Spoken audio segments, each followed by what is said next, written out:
My name is Ratnesh और आप सभी का स्वागत है आपके favourite YouTube channel that is Chetan Bhagat learning में जो हम सीरीज यहाँ पे कंटिन्यू कर रहे हैं that is the Hindu vocabulary show. और इस सीरीज के पहले भी आपके सामने वीडियोस लाया हूँ मैं, जहाँ पर मैंने आपको बताया है कि ऐसे क्वेश्चंस को सॉल्व करना या फिर हम वोकैबुलरी को इम्प्रूव करने की बात करते हैं तो उस पर बच्चों का डाउट होता है कि कैसे इम्प्रूव कर सकते हैं। आई ओनली सजेस्ट देम कि अगर आप रीड करते हैं, अगर आप कॉम्प्रिहेंशन पढ़ते हैं तो वहाँ पर आपकी वोकैबुलरी अगर अच्छी होती है तो उसको आपको एड ऑन यानी कि प्लस पॉइंट आपका रहता है और आप जल्दी क्वेश्चन सॉल्व कर सकते हो। बट इंप्रूवमेंट का तरीका यहीं से मिलेगा आपको। मैं बताऊंगा पैसेज के थ्रू कैसे अपनी वोकैबुलरी को इनहांस करें। सिर्फ वोकैब नहीं, आपको ओवरऑल रीडिंग कॉम्प्रिहेंशन भी यहाँ पे डेवलप कर सकते हैं।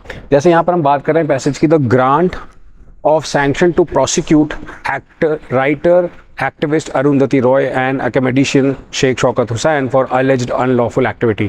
देखो, जो ग्रांट ऑफ सैक्शन है प्रोसिक्यूट करने का, अगर मैं बात ठीक है कि जो उनको एक सैंक्शन का ग्रांट मिल रहा है प्रोसिक्यूशन के लिए कि इनको प्रोसिक्यूट किया जाए, इनको नहीं मिला, इनको प्रोसिक्यूट करने का grant of sanction to prosecute writer activist, जिसमें अरुंधति रॉय और शेख शौकत हुसैन, इनके ऊपर चार्जेस लगे। इन्होंने कश्मीर को पाकिस्तान का हिस्सा बताया, कश्मीर को भारत का हिस्सा या पाकिस्तान को दे देने की बात कही। इस तरह की बातें करने वाले ये दोनों लोग हैं, मतलब राइटर एक्टिविस्ट हैं। अब ये कह रहे हैं अनलॉफुल एक्टिविटी थी भाई। इन केस डेटिंग बैक 2010 की बात है ये, कि दिल्ली लेफ्टिनेंट गवर्नर वी के सक्सेना हु हैड अकॉर्डेड, जिन्होंने अप्रूव किया था सैंक्शन 2023 में कि प्रोसिक्यूट करो, जो कि बुकर विनिंग प्राइज की राइटर हैं, कश्मीर यूनिवर्सिटी की प्रोफेसर हैं।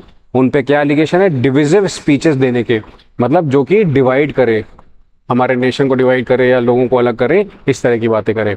उसके बाद एंड इम्प्यूटेशंस अगेंस्ट, इम्प्यूटेशंस का मतलब होता है एलिगेशंस अगेंस्ट उनके, जो वो काम को ख़राब कर रहे हैं, एक तरह से देखा जाए तो अलग करने की बात कर रहे हैं, डिवीजन की बात कर रहे हैं, पाकिस्तान को दे देने की बात कर रहे हैं कश्मीर को, ठीक है। Has now given is not for invoking section 13 of unlawful activities prevention. Unlawful activities के प्रिवेंशन के लिए जो एक्ट है सेक्शन 13 में UAPA के लिए अंडर है ना, for the same set of speeches, UAPA के तहत ये आता है, ठीक है। अच्छा, the earlier sanction order was in his capacity as the appropriate authority on behalf of the Delhi government, section 196 of the code of criminal procedure. इसके पहले क्या था, उन्हीं की कैपेसिटी में, मतलब वीके सक्सेना कैपेसिटी में as the appropriate authority on behalf of the Delhi government के बिहाफ पर section 196 of the code that is CCP, code of criminal procedure. Recent क्या है? प्रिज्यूमेबल बच्चों होता है जो चीज़ आप पहले से अज्यूम कर लो, पहले से किसी चीज को अगर आप अज्यूम कर ले तो उसको प्रिज्यूमेबल बोलते हैं। On behalf of the central government के बिहाफ पर क्या?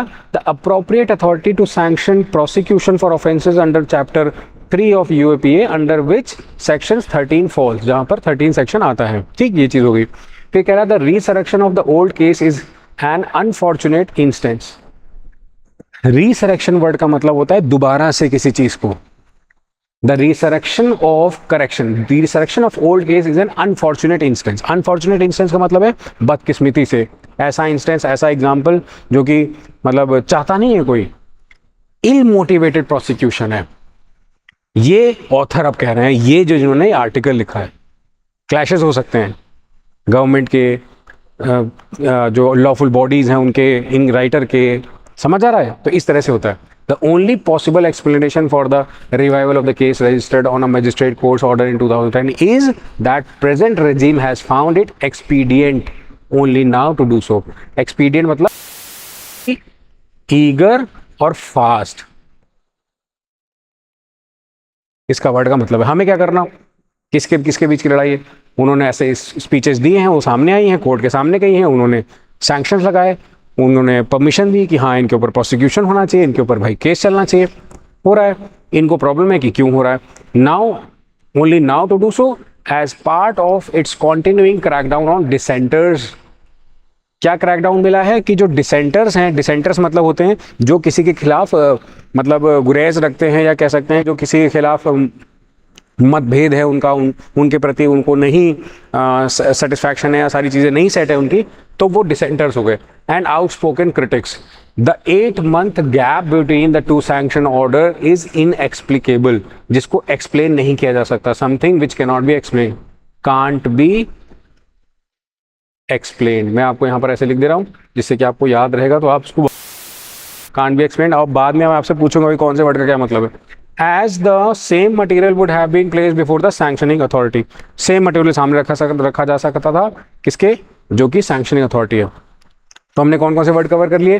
प्रोसिक्यूट, आपको अब यहाँ पर मीनिंग लिखना पड़ेगा, आपको वीडियो को पॉज करना है, जो मैंने अभी बताया है ना वो आपको लिखना है। इससे क्या होगा, रिवीजन होगा।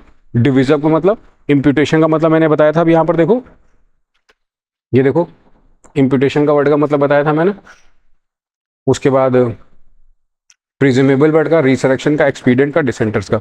तो आपको क्या करना है, इसके सारे मीनिंग्स लिखने हैं बच्चों। हम प्रैक्टिस करने का तरीका ये रखेंगे, पहले क्लास में पढ़ेंगे, उसके बाद आपको रिवीजन के लिए कमेंट सेक्शन में जाकर नीचे इसके मीनिंग्स लिखने हैं। इस तरीके से हम इंप्रूवमेंट करेंगे। Slowly and gradually we'll improve. I make you, I give you like assure you कि हाँ ये ऐसा होगा, पर आपको ऐसे करना पड़ेगा जैसे बोला जा रहा है। एंड अपने फ्रेंड्स और अपने कलीग्स के साथ अपने जो प्रिपरेशन कर रहे हैं उनको शेयर ज़रूर करो। Video takes effort. Thank you so much for watching.